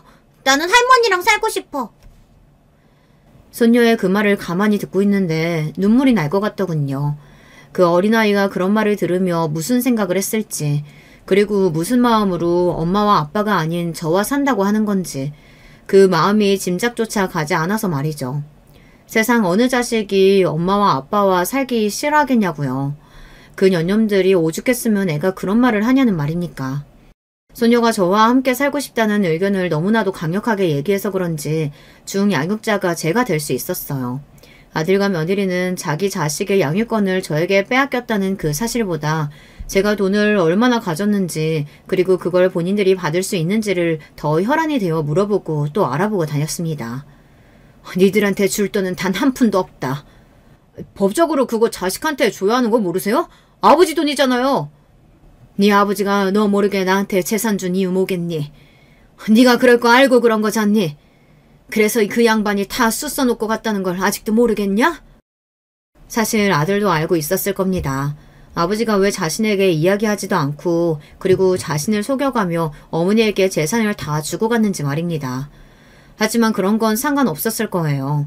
아들에게는 돈 말고는 중요한 게 없었으니 말입니다. 그러면 어머니는 그 돈 다 싸갖고 관에 들어가실 거예요? 어차피 저희 주실 거잖아요. 그 전에 달라고요. 어차피 너희 주다니. 나는 공중에 뿌리면 뿌렸지 너한테 이 돈 주는 일 없다. 어머니! 저는 정말로 아들과 며느리에게 단 한 푼도 줄 생각이 없었습니다. 이 돈을 잘 가지고 있다가 손녀가 성인이 되면 손녀에게 줄 생각이었어요. 지들 부모가 절대 손을 대지 못하게 그때까지 방법을 잘 고민해보다가 말입니다. 너는 부모라고 네가 가지고 이런 거 다 퍼주고 그러면 안 된다. 알겠지? 내가 뭐를 가졌는데요? 그런 게 있어. 그러기 위해서 저는 틈틈이 손녀를 교육하고 있어요. 줏대가 있고 마음이 강한 아이로 말입니다. 뭐 어느 정도는 그런 것 같지만요. 아들이나 며느리는 그것도 어느 정도는 생각하고 있긴 할 겁니다. 바보들이 아니니까요. 제가 손녀를 아끼는 것을 그 누구보다 잘 알고 있기도 하고 말이죠. 아마 그래서 엄청나게 과격한 행동은 하지 않은 걸 수도 있어요. 언젠가 제가 손녀에게 물려주면 그게 자신들의 것이 될 거라고 생각하고 있을 겁니다. 제가 손녀에게 지금부터 나중을 대비한 교육을 해야 한다고 생각한 것도 다 그런 이유고 말이죠. 생각해보면 정말 슬픈 일 같아요. 세상 어느 부모가 자식을 믿지 못해서 재산을 단 한 푼도 줄 수 없다고 선언하고, 그리고 내가 죽고 나서도 혹여 그 재산이 티끌만큼이라도 자식에게 갈까봐 손녀를 교육해야 하고, 이런 상황이 말입니다. 떠나간 남편이 여기까지 생각을 했을지 아닐진 저도 잘 모르겠네요. 나중에 한번 물어보고 싶다는 생각이 듭니다. 지인에게 이런 전화를 받은 적이 있어요. 아들이랑 완전히 연 끊었어? 아들이 지 엄마 재산 얼만지 알아보고 다닌다는 소문이 파다해. 아들이 제가 가진 재산을 가늠하기 위해서 여기저기 알아보고 들쑤시고 다닌다는 말입니다. 정말 부끄러워서 얼굴을 들고 다닐 수 없겠다는 말이 이럴 때 쓰는 말이 아닌가 싶더라고요. 한때는 자랑스럽다고 생각한 적도 있던 아들이었습니다. 한때는 또 부모에 대한 마음이 진심이라고 생각하고 의심조차 하지 않았던 아들이었고요. 세상에 어느 부모가 자식을 처음부터 미워하고 의심하고 그럴 수 있겠어요. 그렇게 되기까지는 정말 수많은 의심과 그리고 고통, 시련이 있는 거거든요. 내 자식은 아닐 거야 라고 끊임없이 생각하고, 그리고 그 믿음이 끊임없이 깨지면서 결국에는 포기라는 걸 하게 되는 거고 말이죠. 우리 시어머니가 엄청 부자거든? 나중에 다 갚아줄 거야. 이렇게 말하고 다니면서 주변에 돈을 꾸는 며느리와, 어머니 명의로 된 땅을 담보로 삼아서 내가 대출받은 방법은 없을까요? 부모 몰래 부모의 재산을 담보로 삼아 대출받으려고 하는 아들. 하나밖에 없는 아들과 며느리가 이 모양 이 꼴인 거 보면 하늘은 정말 다 주시지는 않는구나 하는 생각을 했던 적도 있던 것 같아요. 손녀만 아니었다면 저는 어디 머리라도 깎고 절이라도 들어갔을지도 모를 일입니다. 제가 얼마나 아들을 믿지 못하게 된 건지 생각하게 하는 일이 한 번 있기는 했습니다. 어머니, 제가 어머니께 받은 돈 어떻게 쓸지 계획서 한번 써와봤어요. 어느 날은 그런 이야기를 하며 저에게 돈을 얼마를 주면 그걸로 본인이 투자를 해서 어떻게 사업을 해서 한 달에 이자를 얼마를 주겠다, 어쩌겠다 이런 이야기를 길게 하더라고요. 근데 그 이야기가 사기꾼이 하는 말처럼 들리는 겁니다. 세상 어느 부모가 자식의 말을 사기꾼 하는 말이다 하는 생각을 하고 듣냐고요. 그때 생각했습니다. 저와 아들 사이는 이미 돌이킬 수 없는 강을 건넜다고 말이죠. 한번 깨진 믿음이나 깨진 관계는 아무리 부모와 자식 간이라고 할지도 다시 붙지는 않는 것 같아요. 저나 아들을 보면 말이죠. 그래서 그게 깨지기 전에 서로에게 잘하라고 그 말을 꼭 하고 싶어서 이렇게 사연을 쓰게 된 거기도 합니다. 부디 제 사연을 들으시는 분들에게는 저와 같은 비극이 일어나지 않기를 바라면서 말이죠. 저와 손녀는 잘 살고 있습니다. 가끔 아들네 부부가 와서 돈 문제로 괴롭히기는 하지만 그래도 아주 잘 지내고 있어요. 둘이 함께 여행도 최근에 다녀왔고 다음 계절에는 해외로도 나가볼까 합니다. 손녀에게 더 좋은 세상과 더 좋은 어른들이 많다는 걸 앞으로 꾸준히 알려주는 게 제 목표거든요. 구구절절 이야기가 너무 길어진 것 같네요. 사실 아들과 며느리가 저에게 했던 것들을 나열하라면 밤도 셀 수 있는데 그냥 여기서 그만하겠습니다. 제 얼굴에 침 뱉는 것밖에 더 되겠어요. 뭐 어느 정도 뱉은 것 같기는 하지만요. 저는 이제 그만 사연을 줄여보도록 하겠습니다. 이 이야기를 처음부터 저와 함께 해주신 분들은 부디 저와 같은 일 없이 행복한 가정이 되시기를 바랄게요. 제가 없어서 그런지는 몰라도 아무리 생각해도 그게 최고인 것 같더라고요. 끝까지 들어주셔서 감사합니다. 늘 행복하시고 건강하세요. 여러분 안녕하세요. 저는 사연 듣는 것에 요새 아주 푹 빠진 중년 나이의 남자입니다. 다름이 아니라 저에게 있었던 일을 나눠보고 싶어서 사연 소개를 신청하게 되었어요. 제 딴에는 이게 정말 생각할수록 너무 웃기고 어이가 없는 일인데 들으시는 분들은 어떻게 받아들여 주실지 궁금하네요. 제가 나누고 싶은 이야기는 바로 제 처가의 일이에요. 더 정확히는 장모님과의 일이 되겠네요. 아내하고 결혼하고 싶어서 인사드리러 갔던 그때가 정말 엊그제처럼 느껴지는데 벌써 세월이 꽤 흘렀군요. 나이가 들수록 어째서 시간이 쏜살같이 간다고 표현하는지 알 것만 같아집니다. 저를 은근하게 탐탁지 않아 하셨던 당시 장모님의 반응이 저희 뇌리 속에는 아직도 선운하게 박혀있죠. 내 욕심 같아서는 우리 지민이는 좀 더 멋들어진 서울 남자에게 시집 보내고 싶었는데 그래야 폼이 꽤 나는 사위를 얻는 것이지 않겠어? 저도 서울에 살고 싶습니다. 그리고 저도 회사에서는 나름 신사로 통하고 있습니다. 여직원들에게 깍듯이 매너를 다한다고 하여서 신사로 소문이 났어요. 뭐예요? 누가 언제 서울에 사는지 안 사는지를 물어봤어요? 서울 토박이도 아니고 시골 출신이면서 스스로를 서울에 살고 있다면서 그렇게 묘사를 하다니. 이건 순사기지. 그리고 회사에서 신사로 소문이 났다는 거 착각이거나 거짓말 아니에요? 그걸 어떻게 증명한담? 대학 때부터 서울에 살았으니 저도 이제는 서울에 익숙해져서 제가 서울 사람인 줄 알았네요. 제가 일하는 회사에 연락을 해서 문의를 해보시면 제 말에 한치의 거짓이 없다는 걸 알 수 있으실 거예요. 제가 신사로 소문난 건 진짜라서 꽤 많이들 알고 있거든요. 아우, 됐네요, 됐어. 이거 여간 말이 잘 통하는 사람이 아니구만. 떠들어봤자 내 입만 아프겠어. 우리 지민이는 어쩌다가 이런 놈팡이에게 홀랑 넘어갔다. 아휴, 둘도 없네 착하디 착한 효녀가 우리 딸 지민이인데 이 시골 놈팡이가 제대로 꼬여내서 망쳐놨구만. 실례지만 혼잣말로 하시는 것 같은 그게 저에게 다 들립니다. 혹시 저 들으라고 하신 말씀이시라면 제가 어떤 답변을 드려야 할까요? 조언 좀 주십시오. 아니, 됐다니까 자꾸 그러네. 더 이상 할 말 없어요. 조언은 뭔 놈의 조언이야? 그러면 바로 이렇게 허락해 주시는 겁니까? 감사합니다. 앞으로 장모님께 제가 충성을 다하겠습니다. 누가 벌써 장모라는 거예요? 내가 진짜 어이가 없네. 말씀을 그렇게 하셨지만 하여튼 간에 그게 허락이었어요. 왜냐하면 그날 이후로 어쨌든 장모님께서 저를 사위로 여겨주셨으니 말입니다. 그런 특이한 허락을 받은 사람은 저 말고는 없을 것 같아요. 당시에 장인어른은 따로 배웠었어요. 먼저 장모님을 뵌 후에 말이죠. 굳이 왜 따로 인사를 드렸냐고요? 그럴 수밖에 없었습니다. 왜냐하면 두 분은 별거 중이셨거든요. 그래, 자네가 우리 지민이하고 결혼을 하겠다고? 사내답지 못하겠시리. 조금 가벼운 측면이 있는 것 같지만 우리 지민이가 이런 남자가 좋다는데 내가 반대를 할 수 없지. 우리 지민이 잘 부탁할 테니 행복하게 잘 살아봐. 웬만하면 우리 마누라는 상대를 들지 말고 그게 내가 남자 대 남자로서 자네에게 해줄 수 있는 최고의 충고이자 조언이야. 예? 장모님 말씀이세요? 왜요? 너무 쿨하고 좋으신 분이시던데요? 혼잣말도 크게 하시는 걸 보면 겉과 속이 일정하신 분 같았습니다. 제가 감히 평가라는 걸 할 수는 없겠지만 저는 장모님을 너무 좋게 보았습니다. 장인어른. 벌써부터 나를 장인어른이라고 부르나? 아이고, 사람 참 적응이 아주 빠르구만. 우리 마누라 어떤 남자 앞에서도 기가 안 꺾이고 오히려 휘어잡는 무서운 여편녀인데 자네를 보니까 어쩌면 내가 그다지 걱정을 안 해줘도 될 법하구만. 그래, 앞으로 잘 살아봐. 내가 속으로 응원해 줄 테니. 감사합니다. 저는 제가 우리나라 최고의 처가를 만난 행운의 남자라고 생각합니다. 열심히 잘 살겠습니다.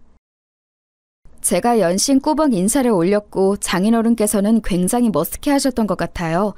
저는 장인어른처럼 외관에서 절도가 풍기는 분이 아주 좋았는데 애석하게도 제가 아내와 결혼하고 나서 채 몇 개월이 지나지 않아 장인어른께서는 멀리 시골 마을로 내려가셨어요. 거기가 고향이라고 하시더라고요. 장모님께서는 그걸 두시고 혀를 끌끌 차셨죠. 나는 시골이라면 질색이야. 못해도 수도권에는 살아야지. 서울 생활 저버리고 아직 한창 나이에 시골에 짱 박혀서 대체 뭘 하며 산담? 하여간 꽉 막힌 양반 같으니라고. 저는 그때 괜히 뜨끔했던 것 같아요. 저는 장인어른께서 내려가신 시골보다도 훨씬 더 깡촌 시골 출신이었습니다. 경기도가 단순히 서울 옆이라는 이유로 수도권이라는 게 저는 가끔 이상하다고 생각을 합니다. 지금도 그 수도권에는 대단한 오지마을 시골들이 많으니까요. 저는 경기 북부의 어느 지역에서 태어나고 자랐는데요. 그나마 저는 차를 타고 5분만 가면 빌라들이 몇 개 보이고 큰 시장이 있고 뭐 그런 동네에서 살았습니다만 집안 어른들께서는 정말 시골 논밭만 보이는 집에서들 사셨어요. 저 어렸을 때 친할머니께서 말씀해 주신 건데요. 하도 시골이라서 오죽하면 전쟁 때도 피해가 없었다고 해요. 전쟁 났다고 해서 아주 난리도 아니었지. 몸만 간신히 빠져나가기 급급했는데 짐을 어찌 챙기고 귀중품이란 걸 어찌 구분했겠어. 모두가 몸만 힘들게 빠져나가서 멀리 피난을 갔었던 거야. 전쟁이 끝나고 나서야 다시 집으로 돌아올 수가 있었어. 할머니, 그러면 그때는 이미 집들이 불에 타거나 망가져서 형체가 없었나요? 전장통에 그렇게 된 집들이 많았다고 수업 시간에 선생님께 들었어요. 아니, 피난 갔다가 지친 몸 이끌고 돌아왔더니 집이 그대로 있더만. 혹시나 싶어서 여기저기 살펴봤는데 신통방통하게도 누구 하나 왔다 간 흔적이 없었단다. 집에 돌아오고 며칠이 지나고 나서야 동네 사람들하고 다시 모였는데 그때 들을 수 있었지. 여기가 하도 시골이라서 적군도 차마 여기까지 찾아 들어올 생각은 못했었다네. 그 바람에 집하고 재산을 다 지켰지. 얼쑤? 친할머니께서는 어깨를 덩실덩실 하셨지만 저는 차마 따라 웃을 수가 없었습니다. 어린 나이에도 알고 있었어요. 경기 북부가 얼마나 북한하고 가까운지를 말이에요. 과장 없이 그냥 조금만 위로 가며 북한 땅입니다. 전쟁이 터졌을 때 미친 듯이 긴박할 수밖에 없었던 지리적 위치였어요. 그럼에도 엄청나게 시골이라서 아무도 안 쳐들어왔던 거예요. 기가 막혔습니다. 그제야 뭔가 체감이 되었지요. 아, 내가 살고 있는 동네가 전국에서 보자면 손꼽히는 시골인 거구나. 나는 서울 말고는 다 우리처럼 사는 줄 알았는데 그게 아니겠구나. 큰일 났다. 공부 열심히 해서 서울이든 어디든 멋진 도시로 나가 살아야겠다. 꼭 그렇게 살지 않으면 나는 여기 시골에서 재미없게 나이만 들어버릴 게 뻔해. 희한하게도 저는 그날 이후로 갑자기 학구열에 불타는 학생이 되었습니다. 어른들은 아무도 그 원인을 모르셨지만 제 목표는 시골 탈출에 있었죠. 태어나고 자란 동네가 그랬던 만큼 저는 꽤 순박했고 순진했으며 어리버리한 편이었네요. 농사 지식 같은 건 몰랐어요. 제가 공부에 열중하기 시작하자 부모님을 비롯해서 모든 어른들께서 저는 그냥 농사 배울 생각하지 말고 무조건 공부나 하라고 했거든요. 풀 뜯을 시간 있으면 책상 앞에 1분이라도 더 앉아있으라고 하셨어요. 그러다 보니 저는 꼭 저 같은 놈들만 찾아서 친구를 사귀었고 점점 농사와는 거리가 멀어졌습니다. 저희 부모님은 시골에서 농사 지으시고 주말에는 작게 가판대 장사도 하시고 그렇게 살아오셨는데요. 전형적인 순박한 시골 분들이셨어요. 머리 복잡한 거 딱 질색하셨죠. 단순하고 명쾌한 걸 좋아하시는 분들이었답니다. 제가 위로 형이 하나 있는데 일찍 장가를 들었어요. 그리고 시골 생활에 일가견이 있는 형수님을 저희 부모님께서 선사해 주었습니다. 며느리 잘 들였다고 저희 부모님께서는 무척 좋아하셨어요. 그래서였던 것 같아요. 저의 결혼에 아주 흔쾌히 찬성해 주신 것이죠. 엄마는 일 잘하고 손봐도 잘 맞는 며느리 하나 있는 것만으로도 너무 만족스러워. 우리 작은 아들이 서울 가서 멋진 아가씨하고 연애하더니 결혼까지 해서 거기서 쭉 산다는 거 엄마는 좋아. 찬성이야. 그래, 이 녀석아. 모른 남자는 큰 뜻을 품어야 하고 큰 뜻은 큰 물에서 펼쳐지는 법이다. 서울에서 가정을 꾸리고 살면 분명 더 큰 미래가 너에게 펼쳐지겠지. 우리는 알아서 잘 살 테니 너는 대릴 사이 마냥 네 처가에 앞으로 잘하면서 살아라. 너는 이제 대대손손 서울 사람으로 살면 되는 거야. 두 분 다 무척 반겨주셔서 감사해요. 그런데 아빠, 대대손손이라는 건 무슨 말씀이세요? 제 자식의 자식의 자식까지 서울에 쭉 눌러 살라는 말씀이신 거죠? 노력은 해볼게요. 아빠가 저희 눈앞에 보여주신 듬직한 엄지손가락, 그 따봉 사인은 제 든든한 마음의 기둥이 되었습니다. 결혼 생활하면서 심경이 복잡해질 때면 아빠의 그 두툼한 엄지손가락 모양을 떠올리며 제 자신을 다스렸죠. 그래, 나는 대대손손 서울 사람으로 살 운명이야. 자식의 자식의 자식까지 다 서울에서 잘 사는 걸 보고 죽을 거야. 이깟일에 무너지지 않겠어. 사나이 체면이 있지. 제가 왜 자기 체면을 걸며 그렇게 힘을 냈는가 하면 그럴 만한 일들이 있었기 때문입니다. 저는 자신만만하게 처가와 가까운 동네에서 결혼 생활을 시작했어요. 출퇴근하는 동선도 괜찮았고 아내가 집안의 장녀로서 장모님을 잘 챙겨드리고 싶어하는 성향이 강하다는 걸 제가 알았기 때문입니다. 참고로 아내의 동생인 제 처제는 취직을 부산으로 해서 거기서 살면서 결혼을 전제로 연애도 하고 있었죠. 장모님의 거침없으신 면모와 아내의 똘똘한 면모를 적당히 섞어놓은 인물이 바로 처제였답니다. 아내하고 연애를 처음 하던 시기, 처제는 아직 대학 졸업반이었는데 만나면 제가 밥도 잘 사주고 종종 커피 쿠폰도 보내주었더니 저를 무척 좋아하면서 잘 따르더군요. 그래서 저도 제 여동생 마냥 아끼는 마음을 가졌죠. 결혼 소식에도 크게 반색해 주었던 고마운 처제였습니다. 아무튼 이런 당찬 처제도 멀리 부산에 가서 살게 되었고 장인어른께서도 시골행을 미리 예고하신 바 있으셨기에 아내 생각에는 자기가 장모님을 옆에서 돌봐드려야 한다고 생각했던 것 같아요. 저는 집에서 대릴 사위도 살아도 좋다 하는 소리까지 들은 입장이었기에 흔쾌히 처가 근처에서 살기로 결정했었던 건데요. 문제는 장모님께서 초반에 저를 향해 좀 많이 날을 세우셨습니다. 제가 많이 못마땅하셨나 봐요.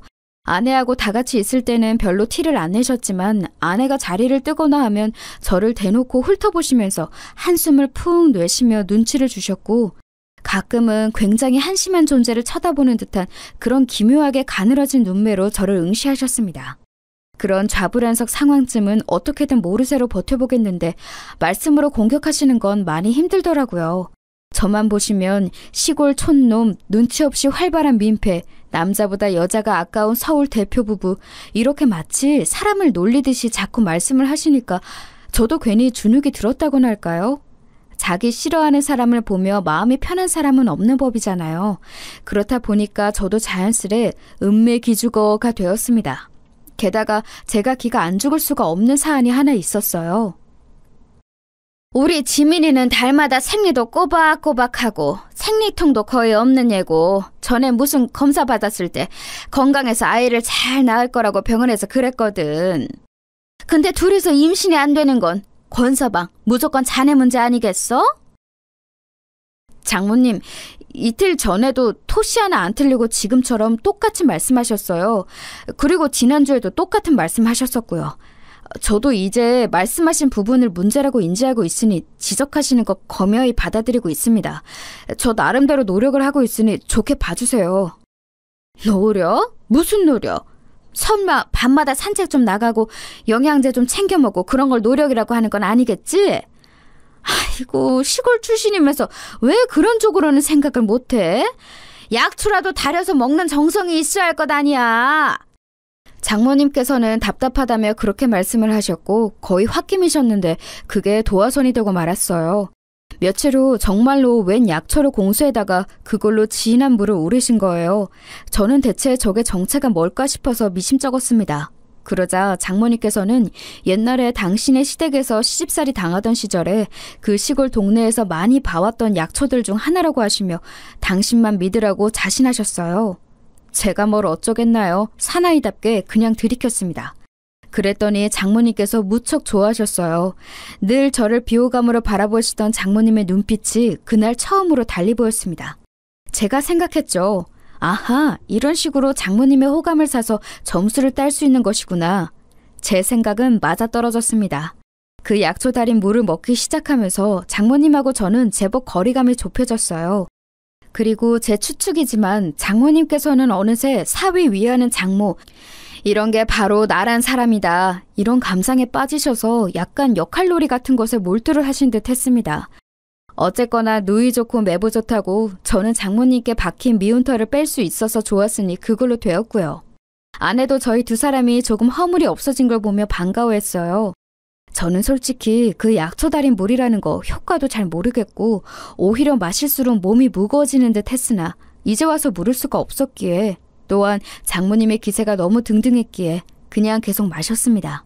그러던 어느 날 부산에 사는 처제가 오래간만에 서울로 올라왔어요. 부산에서 유명하다는 어묵하고 자연산 미역을 바리바리 싸들고 말입니다. 오래간만에 처제를 보니까 반가워서 저도 손을 흔들며 씩 미소를 지어주었죠. 그러자 처가에 발을 들이면서부터 정신없이 입으로는 떠들고 손으로는 싸운 것들을 장모님께 전달해드리고 있던 처제가 저를 쳐다보았고 다음 순간 엄청난 반응을 보였습니다. 어머나 미친 세상에! 형부? 저는 형부가 좀비인 줄 알았어요. 웬일이야? 웃는 모습이 왜 그러신 거예요? 처제, 오래간만에 봐서 나는 너무 반가운데 좀비라니. 인사말 치고는 너무 섭섭하게 들린다. 내 미소가 좀비를 연상시킬 만큼 대단했던 거야? 아니, 그 미소를 너무 이상하게 지으셨잖아요. 마치 마지막 입술을 바라보는 시한부 환자처럼. 안색도 너무 어두우셔서 순간적으로 진짜 좀비인 줄 알고 놀랐어요. 죄송해요. 형부, 그간 잘 지내셨죠? 제가 처제와 간단한 근황을 주고받고 있을 때 아내는 장모님께 좀비가 뭔지 설명해드리고 있었어요. 지금이야 영화 부산행에 나온 시체가 되살아난 괴물이 좀비라고 하면 다들 금세 알지만 그 당시만 해도 어르신들은 잘 모르는 개념이었거든요. 설명을 듣고 나신 장모님께서는 다짜고짜 처제의 등을 한 대 후려치셨습니다. 아휴, 너는 언제 철이 들래? 어디서 그런 철딱선이 없는 같은 소리를 다 하고 있어? 엄마는? 그렇다고 왜 사람 등을 막 때리고 그래? 형부의 안색이 너무 안 좋아 보이니까 내가 놀라서 그런 거지. 언니가 설명 좀 해봐. 형부 안색이 왜 저래? 뭔가 피부색도 달라진 것 같지 않아? 이거 지금 나만 느끼는 거야? 연락 주고받을 때는 형부 건강 안 좋다는 얘기는 단 한마디도 없었잖아. 처제의 주장에 아내는 어이가 없다는 듯 코웃음을 치며 고개를 저었어요. 장모님께서는 혀를 쯧쯧하시며 먼저 부엌으로 향하셨고요. 남겨진 저희 셋이서 거실에 둘러앉아 가볍게 대화를 나눴는데요.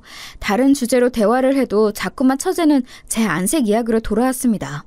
원인이 궁금해 미치겠다는 듯 혹은 걱정이 된다는 듯 크게 부릅뜬 눈으로 자꾸만 저를 살펴보았죠.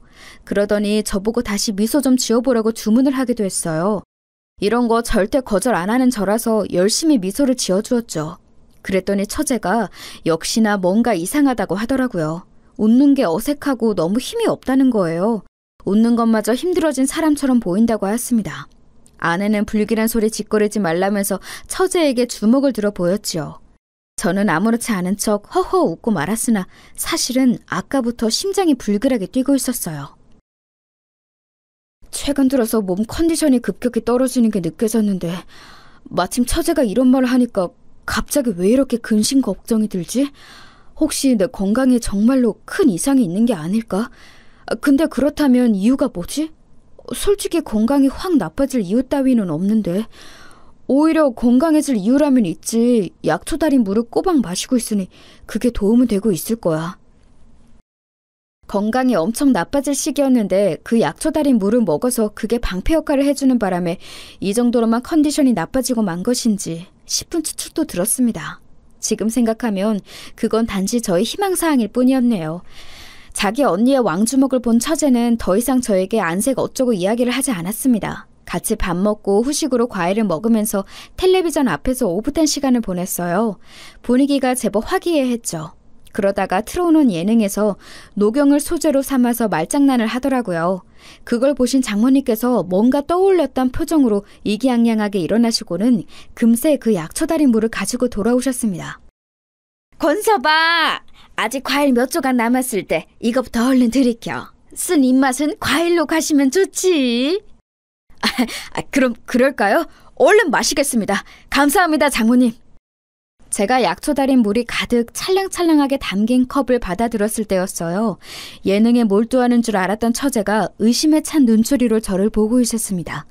저는 그때 속으로 재빨리 빌었어요. 처제가 제발 이게 뭔지 물어보지 않기를 말입니다. 이런 걸 먹게 된 이유를 처제에게 밝힌다는 건 왠지 부끄러웠거든요.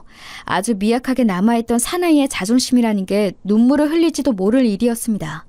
저는 처제가 뭐라고 화두를 던지기 전에 얼른 이걸 마셔서 치워버려 야겠다는 판단을 했어요. 그래서 컵을 입에 갖다 대자마자 처제가 질문을 날렸습니다. 엄마, 지금 저게 뭐야? 형부한테 엄마가 뭘 건네준 거야? 언뜻 봐도 그냥 음료수는 아닌 것 같은데? 너 마침 잘 물어봤다. 사위 사랑은 장모라는데 어디 나처럼 사위한테 사랑으로 잘하는 장모 있으면 전국 팔도에서 한번 나와보라고 그래. 저게 대체 뭐길래 그렇게 턱에 힘 딱 주고 말을 하는 거야? 뭐 엄청난 보약이라도 돼? 근데 혹시 엄마 저런 것 때문에 형부 안색이 이상해진 거 아니야? 얘는 왜 자꾸 안색 이야기를 꺼내고 난리야? 하나도 안 이상하구만. 조금 달라 보인다고 해도 그게 다 명언 현상이라서 그런 거야.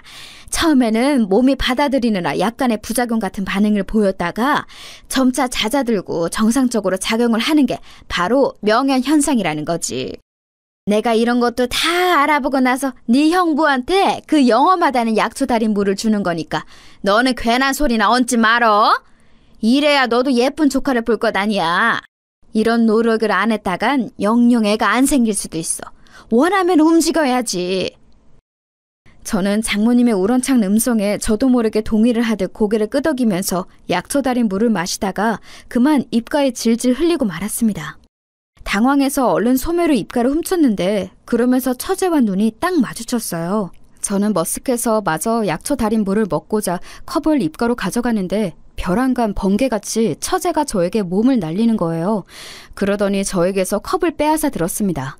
장모님과 아내가 놀라서 동시에 처제를 쳐다봤는데 처제가 표정이 일그러져서는 이렇게 외치는 거예요. 형부! 당장 입에 든 거 있으면 뱉어내세요! 그리고 방금 마신 것도 얼른 토해내세요! 아니, 대체 여태까지 뭘 드신 거예요? 저는 엄마가 말하는 약초가 뭔지 알아요. 예전에 시골집에 갔을 때 그걸 봤었으니까요. 그건 이렇게 복용하는 약초가 아니에요. 절대 아니라고요. 지금 큰일 나실 짓 하신 거예요. 이 일을 어쩌면 좋아? 너 그게 무슨 소리야? 이렇게 복용하는 약초가 아니었다고? 잘못 먹은 거라는 얘기야? 잠깐만. 네가 하도 인터넷도 많이 하니까 엄마보다 정보를 더 정확히 알고 있을 것 같은데. 여보? 일단은 얼른 얘 말대로 얼른 뱉어봐. 아니, 이렇게 아니라 화장실에 가서 얼른 토하든지 해. 제가 허둥지둥하고 있는데 옆에서 아내가 저를 체근했어요. 저는 당황한 상태에서도 본능적으로 속에 든 걸 토해내야겠다는 직감이 들어서 억지로 변기 앞에 가서 노력을 했습니다. 눈물만 잔뜩 맺히고 토하기는 쉽지 않았는데 답답했는지 처제가 아내를 향해서 저를 좀 도와주라면서 뭐라고 하더라고요. 그러자 아내는 칫솔 하나를 집어들어서 다짜고짜 제 입 안 깊숙이 그걸 쑤셔 넣었습니다. 바로 구역질이 나서 저는 거나하게 토하를 해버렸죠. 토하고 나니까 가뜩이나 컨디션이 별로였던 몸에서 기력이 훅 빠지더라고요. 아내의 부축을 받으며 화장실을 나왔더니 장모님과 처제가 설전을 벌이고 있었습니다. 너는 뭐 제대로 알지도 못하면서 엄한 사람을 나쁘게 몰아가? 좋은 약초니까 당연히 좋게 몸에서 작용을 하는 거지. 기력이 돌아야 힘이 솟아서 애도 만들고 그러는 거야. 엄마, 왜 이렇게 답답한 소리를 해? 약초, 한약재 뭐 이런 거 맹신하는 사람을 한무당이라 그러던데 엄마가 한무당이었어? 임신 문제가 있었으면 병원의 도움을 받아야지. 정확한 진단을 받는 게 맞지. 약초 달여서 마음대로 복용하는 게 말이 돼? 너는 비타민 먹는 걸 병원 가서 물어보고 먹니? 다들 자기 몸 상태 보고서 약국 가서 사 먹지? 보약도 똑같아. 몸의 문제에 맞춰서 잘 먹기만 하면 되는 거야. 아니란 소리만 자꾸 하시네. 엄마, 녹즙 같은 것도 장기적으로 먹으면 큰일 나는 게 사람 몸이야. 야채에는 독성이 있는데 그걸 즙으로 매일 먹잖아? 그럼 몇 달 뒤에는 눈깔이 퀭해지는 게 사람이라고. 그리고 엄마, 저번에 엄마 친구분 영양 보조제인가 뭔가 하는 거 신봉하면서 엄청 드시는 바람에 호르몬 불균형 와서 병원 치료 받았잖아. 그거랑 이거랑 달라. 어디 자연에서 나는 약초를 공장에서 만든 보조제 따위하고 비교를 해? 하여간 나는 우리 권서방 생각하기로는 1등이 사람이니까 네 모함에도 나는 굴하지 않아. 엄마를 보니까 갑자기 옛날에 시골집에서 지낼 때 들었던 그 동네 일화가 생각나. 시부모가 산에서 귀한 버섯을 캐서 몸 약한 며느리에게 다려줬는데 그 며느리가 죽었대. 알고 보니까 몸에 좋다는 버섯이랑 엄청 비슷하게 생긴 독버섯이었다는 거야. 결국 시부모가 처벌은 안 받았지만 마음의 병을 얻어서 얼마 못 살고 차례대로 떠났다지. 내 생각에는 지금 엄마가 이 일화 속의 시부모 같아. 처제의 단호한 외침에 장모님께서 꼬리를 내리셨어요. 저를 데리고 병원에 가겠다는 아내를 말리지 않으시더군요. 장모님께서는 남으시고 나머지 셋이서 병원을 갔습니다. 주말이라서 하는 수 없이 대학병원의 응급실에 갔어요. 저는 가는 동안 아내에게 슬쩍 물어봤죠. 그간 약초 달인물 그거 제가 먹는 걸 순순히 동의하고 지켜봤으면서 갑자기 이렇게 쉽게 돌변하여 병원까지 저를 데려가는 이유가 궁금했거든요. 그러자 아내가 한숨을 푹 내쉰 후에 이렇게 말을 했어요. 나도 은연중에 당신 낯빛이 좀 안 좋은 것 같다고 사실 생각은 몇 번 하긴 했었는데 오늘 얘가 당신 보면서 그런 얘기를 하니까 속으로 이 생각이 딱 들더라. 나는 내 남편을 매일 봐서 그 변화를 잘 몰랐지만 오래간만에 이 얼굴을 보는 내 동생은 그 변화를 알아차린 거구나. 매일 보는 사람마다 오래간만에 보는 사람의 판단이 훨씬 정확했구나. 절대 가볍게 넘길 게 아닐 거란 예감이 불현듯 들었어. 저도 공감했습니다. 저를 오래간만에 보는 처제의 눈이 더 정확했을 듯 싶었네요. 불안과 걱정을 안고 도착한 응급실. 저의 증상을 어떻게 설명해야 할지 조금 막막했는데 똑부러지는 처제가 의료진에게 제 상황을 잘 설명해 주었어요. 그리고 저는 곧이어 아주 놀라운 광경을 보고 말았습니다. 그건 의사의 놀라운 표정이었는데요. 저를 살펴보려고 다가오자마자 제 얼굴을 정면으로 보면서 크게 경악을 하였거든요. 마치 못 볼 꼴을 보고만 사람처럼 말이에요. 의사의 반응에 아내가 두 손으로 입을 틀어막으며 불안에 떨었습니다. 지금 안색이 육안으로 봐도 너무 안 좋으신데요. 약초 달인부를 계속 드셨다고요? 의문의 약초 농축액을 드시고 나서 간 수치가 1000 넘게 올라서 급성 간염이 온 응급 환자분이 지난달에 계셨었는데 그분의 안색 못지 않으세요 지금. 뭐라고요? 제가 그 정도인가요? 몸이 너무 안 좋기는 해도 어찌어찌 일상생활을 했는데 저 혹시 죽는 건 아니겠죠? 그런데 제가 눈앞이 핑그르르 도는 것 같은데 이거 괜찮은 걸까요? 거기까지 말하고 나서 제가 서서히 의식을 잃었습니다. 실시간으로 제 눈이 까뒤피지는 게 저 스스로 느껴져서 공포스러웠어요. 아내가 내지르는 비명소리를 마지막으로 저는 세상과 완전히 의식을 단절하였고 눈을 힘겹게 떴을 때는 이미 주말이 다 지나버린 후였습니다. 응급실이 아니라 병실에 제가 있더라고요. 눈을 뜨자마자 초췌해진 모습의 아내가 보였어요. 아내가 저를 보자 울먹이면서 말을 하더군요. 여보, 정신이 좀 들어? 당신 있잖아. 간 수치가 말도 못하게 오른 상태였어. 간 이식해야 하는 거 아니냐고 어제는 그런 얘기까지 나왔었어.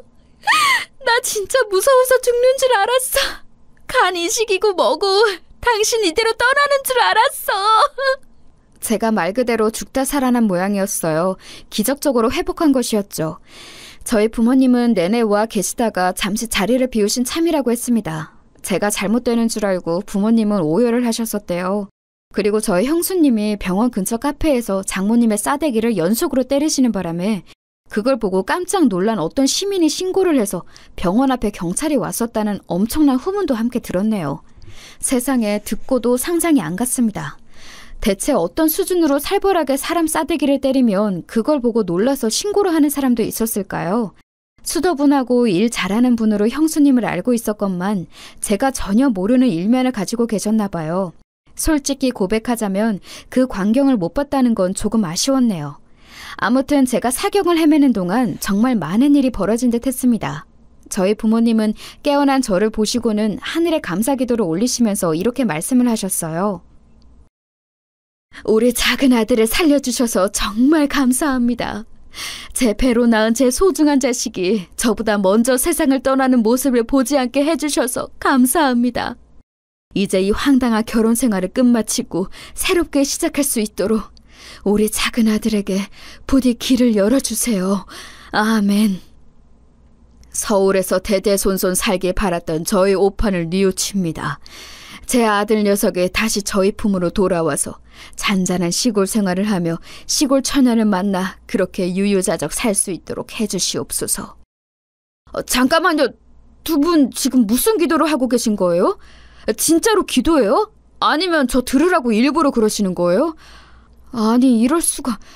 두 분 다 제 결혼을 누구보다 좋아하셨고 응원하셨고 제가 서울에 계속 살기를 바라셨잖아요. 이런 일로 갑자기 이렇게 바뀌셨다고요? 제가 정신을 잃고 있는 동안 대체 무슨 심경의 변화를 겪으신 건지는 모르겠지만 너무 죄송하게도 저는 이혼할 생각이 없어요. 저는 제 아내를 세상에서 가장 사랑한다고요. 저희 부모님의 급견에 놀란 제가 당황해서 그렇게 말씀드렸죠.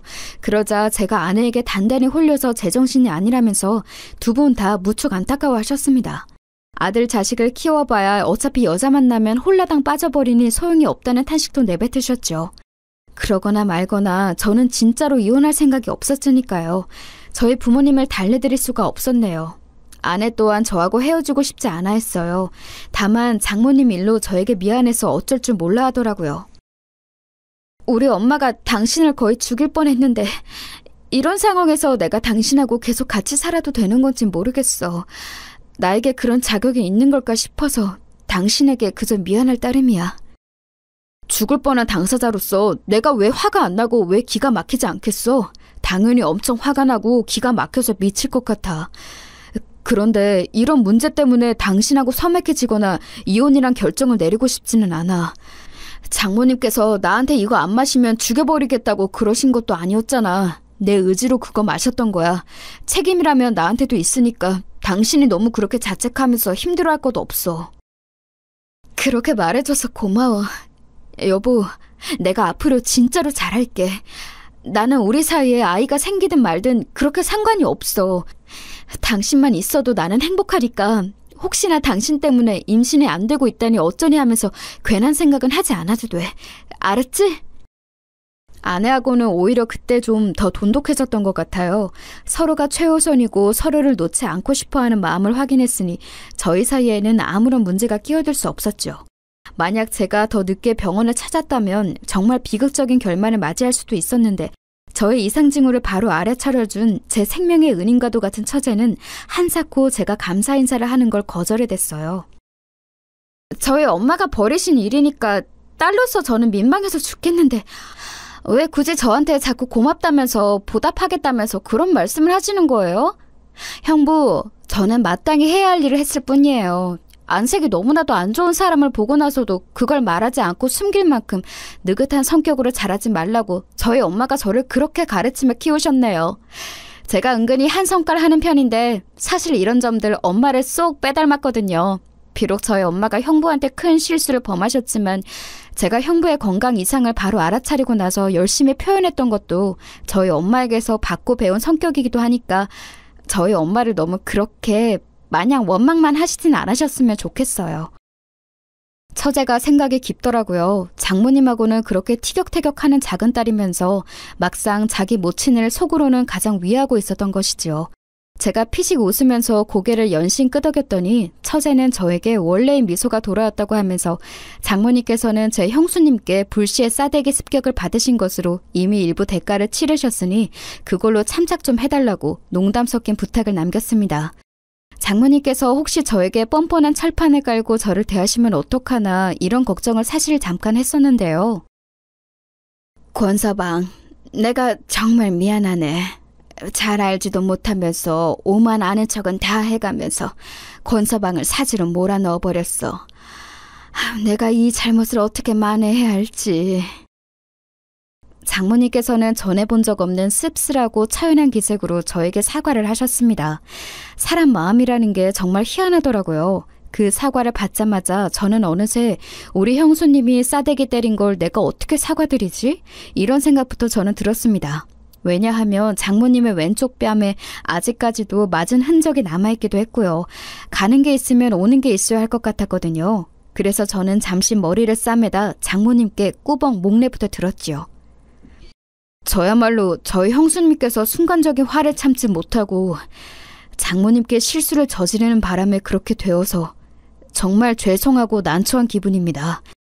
맞으시고도 사과를 못 받으신 걸로 알고 있는데요. 아이고 됐어. 소뚜껑만한 손이 바람을 가르고 휙휙 날아왔을 때는 눈앞에 별이 보여서 뭐 이런 망할 년이 다 있나. 이 시골 년은 위아래도 모르고 사나.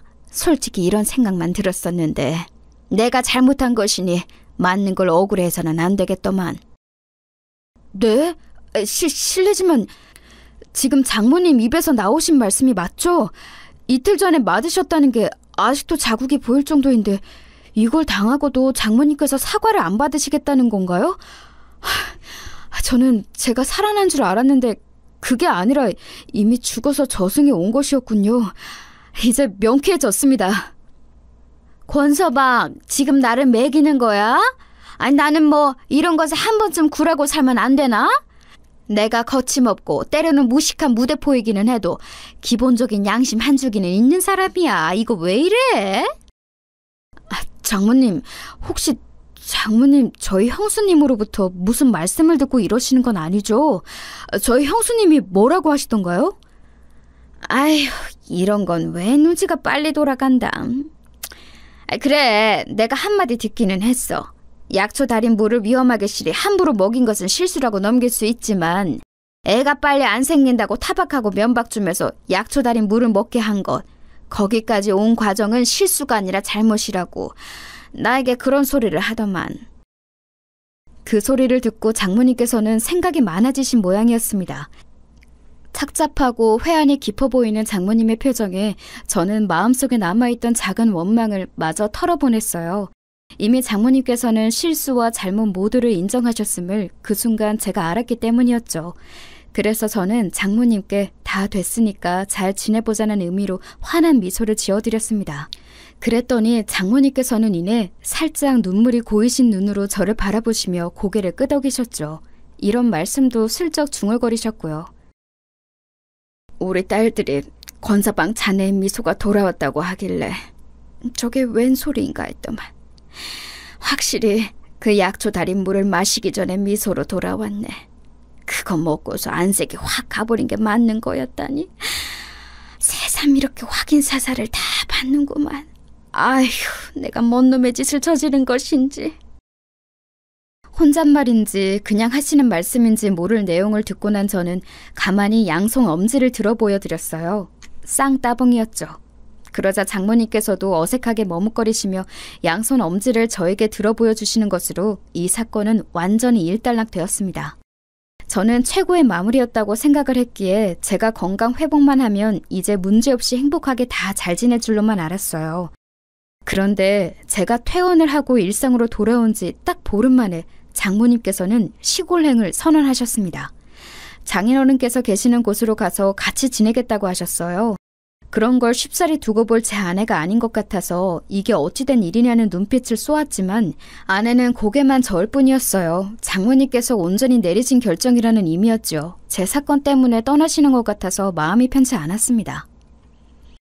그 꽉 막히고 답답한 인간이 내 욕을 하고 나를 비웃으며 약초의 달인은 나인데 도시 여편녀가 왜 설쳐서 그런 꼴을 보았나 이렇게 떠들어대던데 그 꼬라지 없애버리고 싶어서라도 내가 거기로 가봐야지.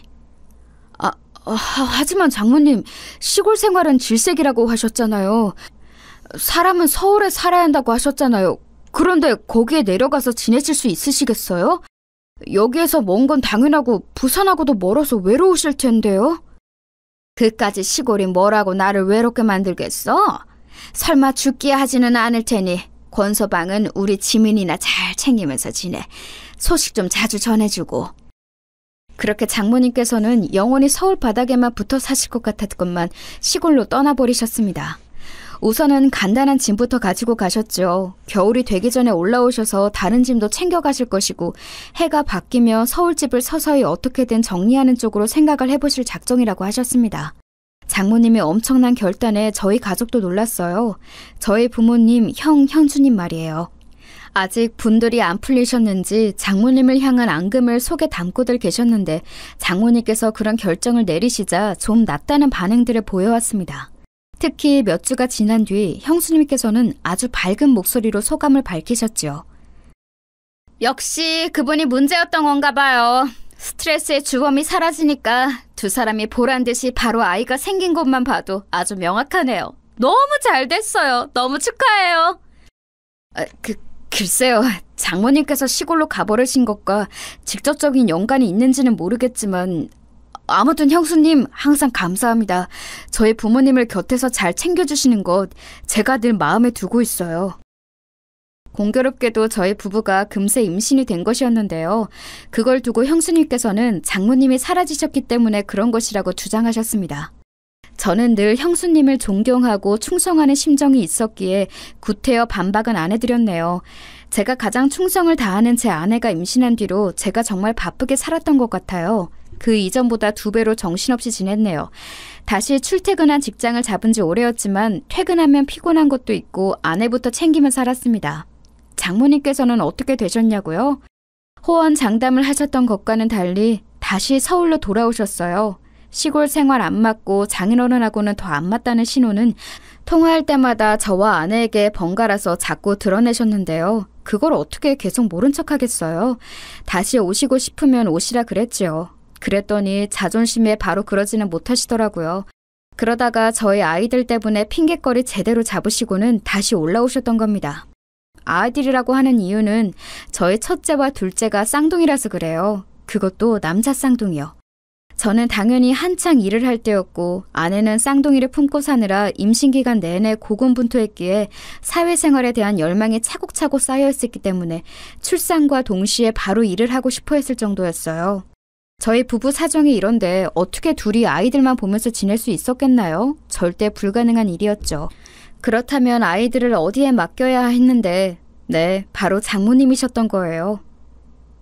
내가 우리 딸들 가슴 찢어질까봐 굳이 말은 안 하고 살았지만 나는 항상 아들이 가지고 싶었어. 아들 낳아서 키워보는 게 옛날 내 소원이었지. 앞뒤 꽉 막힌 시골 촌사람들을 시댁으로 두는 바람에 그놈의 딸 말고 아들을 낳아야 한다는 염불을 어찌나 많이 들었었는지 지금 생각해도 우라통이 터지는구만. 아무튼 내가 그 수건을 우리 손자들 보게 될 것으로 풀게 되네. 야, 인생이 이렇게 흘러가는구나. 애들 보게 되셔서 좋으시다는 말씀이시죠? 감사합니다, 장모님. 앞으로 잘 부탁드리겠습니다. 오라질 놈의 시골 생활 저버리고 올 수 있어서 나야말로 아주 고마운 상황이지. 권서방, 앞으로 걱정 말고 일이나 열심히 다니면서 우리 지민이하고 재미있게 지내. 아이들은 내가 돌볼 테니까. 천군만마를 얻은 것 같았네요. 그렇게 든든해 보일 수가 없었습니다. 덕분에 저희 부부는 열심히 경제생활을 할 수 있었어요. 그런데 날이 갈수록 장모님께서는 안색이 퀭해지셔서 저희를 난감하게 만드셨습니다. 애들 보는 게 보통 일이 아니셨던 듯해요. 하나도 아니고 둘이었으니까요.